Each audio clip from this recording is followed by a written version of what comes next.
ओम श्री सरस्वत्यै नमः। नमस्कारः। 3चत्वारिंशदधिक-द्विशततमी कक्षा। विषय हमारे कारक चल रहे हैं और हम षष्ठी शेषे के अधिकार में हैं और वहाँ पर आज का सूत्र है व्यवह्रीपणोः समर्थयोः 2-3-59 अष्टाध्याय जी में देखा जाता है। ये देखिए दूसरा अध्याय और तीसरा पाद अनभिहिते का अधिकार है जो पूरे के पूरे तीसरे अध्याय के अंत तक जाता है। इसमें 2-3-50 षष्ठी शेषे ये अधिकार है और यहाँ से ये व्यवह्रीपणोः समर्थयोः ये सूत्र जो है आज हमने करना है। इसमें अधिगर्थ कर्मणि तयेषाम कर्मणि यहाँ से कर्मणि की अनुवृत्ति आएगी और षष्ठी शेषे से ये दोनों शब्द आएंगे। देखिए व्यवह्रीपणोः षष्ठी विभक्ति द्विवचनम और समर्थयोः षष्ठी विभक्ति द्विवचनम। तो ये इसमें दो धातुओं के विषय में ये सूत्र है। हृण हरणे ले जाना, हरण करना, चोरी करना, भवादिगण उभयपदी। और इसमें ऋ का वी और अव ये दोनों पूर्व में हो तो बन जाता है व्यवहृ। इसका अर्थ है उद्योग करना। और दूसरा है पण व्यवहारे स्तुतौ च उद्योग करना, प्रशंसा करना। भवादिगण आत्मनेपद में आता है और आय प्रत्यय अभाव पक्ष में यह आत्मनेपद है। जब वो अभी आय प्रत्यय समझाया जाएगा तो समास का विग्रह किया जाता है। व्यवह्री च पणश्च। ठीक है, तो पहला शब्द जो है वो उसका ले लिया व्यवह्री और पणः ये राम शब्दवत है तो बन गया व्यवह्रीपणौ रामः रामौ। तो फिर तौ तयोः इन दोनों का व्यवह्रीपणोः। ठीक है, तो ये बन गया हमारा शब्द। ये है इतरेतर योग द्वंद्व। इसमें दो शब्द हैं व्यवह्री और पणः पण। अच्छा जी, उसके बाद दूसरा शब्द है ये समः अर्थः ययोः।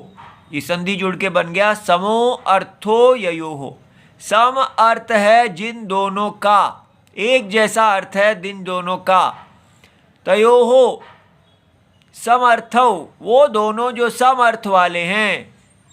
तयोः समर्थयोः तौ समर्थयोः तयोः समर्थयोः उन दोनों का समान अर्थ वालों का। ठीक है, तो ये बहुव्रीहि समास हो गया क्योंकि ये अन्य पद अर्थ प्रधान है। ठीक है, अच्छा जी, अब ये देखिए वृत्ति बनी व्यवह्रीपण इति एतयोः। व्यवह्र और पण इन दोनों का समर्थयोः। तो समर्थयोः का अर्थ भगवान बताते हैं समान अर्थयोः। इन दोनों का जो एक जैसा अर्थ है उस दोनों का इनका जो कर्म है तो कर्मणि कारके अर्थात कर्म कारक में षष्ठी विभक्ति होती है। शेषत्वेन विवक्षते जब शेष अर्थात कारक की विवक्षा कर्म कारक की विवक्षा ना करनी हो तब षष्ठी विभक्ति होती है। तो अब इसका समान अर्थ बताया जाता है क्या है। द्यूते क्रय विक्रय व्यवहारे च समान अर्थत्वम अनयोः। इन दोनों धातुओं का व्यवह्री और पण इनका द्यूत में अर्थात जुआ खेलने में और क्रय विक्रय खरीदने और बेचने में इन दोनों धातुओं का एक समान अर्थता है। ठीक है, इसी में षष्ठी होगी। तो ये देखिए शतस्य व्यवहरति सहस्रस्य व्यवहरति। याद रहे ये सहस्र होता है, अधिकतर लोग इसको सहस्त्र पढ़ते हैं। ये त्र नहीं होता, ये स्र होता है। सहस्रस्य व्यवहरति। तो शतस्य पणते, सहस्रस्य पणते, 100 का जुआ खेलता है या 100 की कीमत लगाता है, क्योंकि दो अर्थ बताए हैं, द्यूते और क्रय विक्रय व्यवहार। तो द्यूत खेलने वाला पहला और दूसरा अर्थ हमने लिया है कीमत लगाना। तो इसी प्रकार सहस्र का जुआ खेलता है, 1000 का, और 1000 की कीमत लगाता है। तो ये तो हो गई जब शेष की विवक्षा है, तो यहाँ कर्म की जगह षष्ठी कर दी गई है। लेकिन अशेष विवक्षा में शतम व्यवहरति, 100 का जुआ खेलता है, तो 100 को, शतम पणते, तो 100 को जुआ में लगाता है, ऐसा। इसी प्रकार सहस्रम आ जाएगा यहाँ पर। अब आया आय प्रत्यय। आय प्रत्यय कस्मात् न भवति, क्योंकि पण के साथ आय प्रत्यय आता है, तो बताया जाता है स्तुति अर्थस्य पणतेः, जो पण धातु है उसका आय प्रत्यय इष्यते। पण था, अगर स्तुति अर्थ करना हो, पण हमने देखा है कि पण प्रत्यय जो है उसका, पण धातु उसका दो अर्थ हैं, व्यवहारे और स्तुति।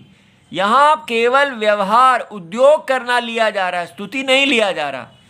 तो स्तुति जो है उसमें आय प्रत्यय आता है। ये देखिए, ब्राह्मणान पणायति, तो पण के बाद आय आ गया, ठीक है।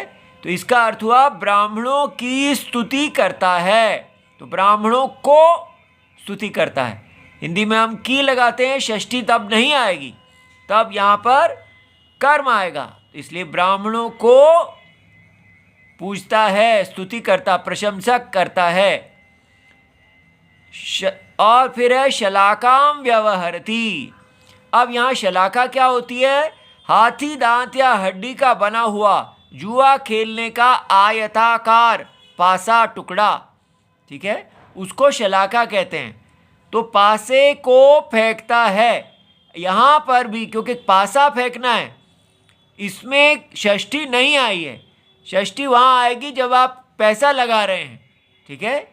तो इसलिए 100 लगाए, 1000 लगाए, वहाँ पर आएगी। लेकिन जब फेंकने की क्रिया हो रही है उसमें षष्ठी नहीं आएगी, ठीक है। इसको परिगणयति इत्यर्थः, ये फेंकना है, ठीक है। इति सर्वं शिवम प्रणाम।